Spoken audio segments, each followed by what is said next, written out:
అమ్మ బ్రహ్మదేవుడు కొంప ముంచినవురు, ఎంత గొప్ప సొగసురు ఈ ఆడదాచినావురు.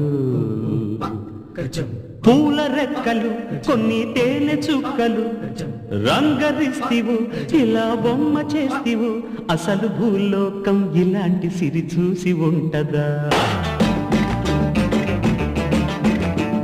కనుక ఈ చిత్రం స్వర్గానికి చెంది ఉంటదా?